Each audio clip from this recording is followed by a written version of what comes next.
Divine Intimacy number 110, Humiliations. Presence of God. O Jesus, humbled for objection for me, teach me to humble myself for love of you. Meditation 1.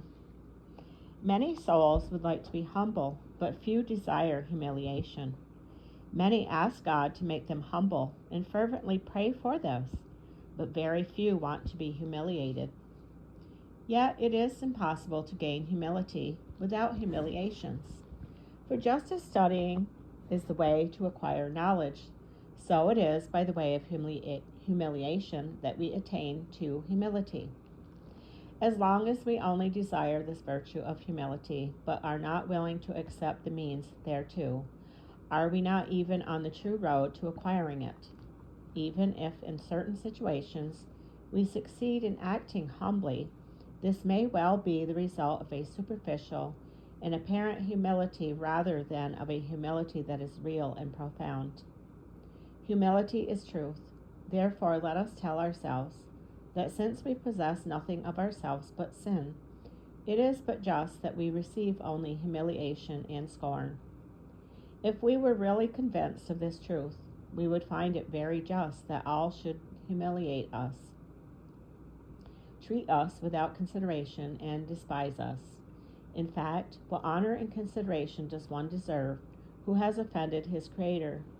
When a single sin, even a venial one, is more deplorable and worthy of more contempt than the most miserable earthly condition, the poorest and lowest estate.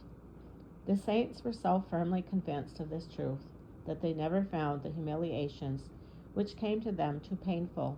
They considered them, on the contrary, always less than they deserved. I never heard anything bad said of me, said St. Teresa of Jesus, which I did not clearly realize fell short of the truth. If I had not sometimes, often indeed, offended God in the ways they referred to, I had done so in many others, and I felt they had treated me far too indulgently in saying nothing about these. Way 15. Bear your humiliations patiently, for man is tried in this crucible as gold in the fire. Sirach 2:4-5. If we feel the weight of our pride and wish to be rid of it, we must accept humiliations calmly. Through them the Lord will crush our pride. Meditation 2.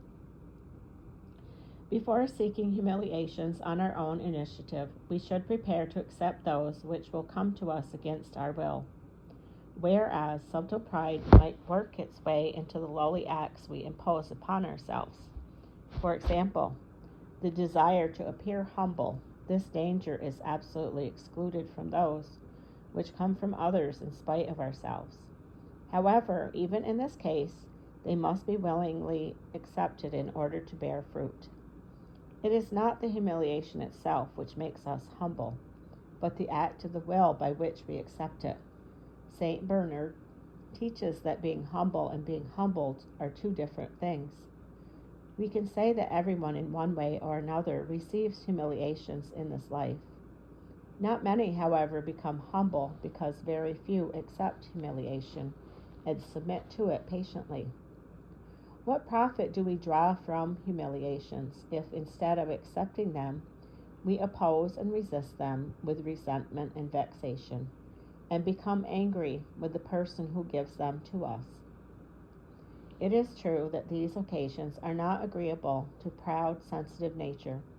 Nevertheless, although we feel their bitterness, we must force ourselves to accept them graciously, making the words of the psalmist our own. It is good for me that thou hast humbled me. If, in spite of all the repugnance and resistance of nature, we accept a humiliation by an act of the will, and assure God that we want to be content with it and to savor it thoroughly, we will gradually become humble. The hard, bitter bread of abasement will become, little by little, sweet and pleasant.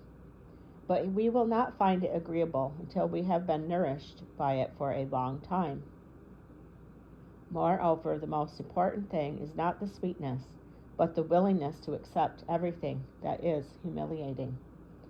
Allow thyself to be taught, allow thyself to be commanded, Allow thyself to be enslaved, and brought into submission and despised, and thou shalt be perfect. J.C. SM2, 33. Colloquy. O Lord, how can a person like me, who deserves to be tortured by demons for eternity, be insulted? If I am badly treated in this world, is it not just? Really, Lord, I have nothing to offer you in this regard. I know that I am so guilty in your eyes that I feel that those who insult me are treating me too well, although they think they are offending me, not knowing me as well as you do. T.J. Way, 36. How true it is, O God, that the only thing that I, a sinner, receive by right is humiliation, insult, scorn. And yet how troubled and excessively sensitive I am when anything hurts my pride. You know, O my God, how much I wish to get rid of this propensity. I can truthfully say that with the help of your grace I detest it, and that nothing is more hateful to me. Nevertheless, I have not the strength to accept the remedy you offer me. How shall I have the courage, Lord, to ask you for humiliations when I have rejected them so often, changing them from medicine into occasions for new acts of pride? Instead of seeing in humiliations the remedy you provide to cure my pride, how many times have I looked only at the creatures you use to humble me, and irritated by them, I have been indignant and rebellious, as if treated unjustly.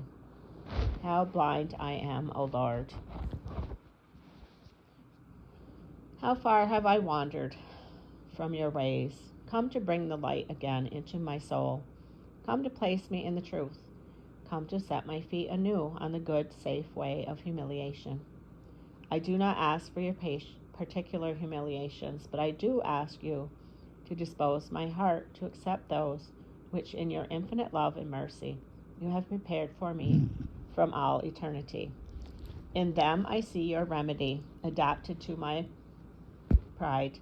If up to the present I have often refused to taste it, help me now not to lose the smallest drop of it.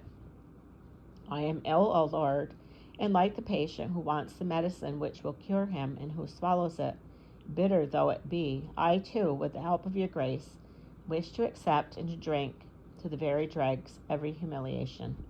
But help me, O sweet Jesus, you who will to know every form of abasement, for without you I shall only fail in my good resolutions.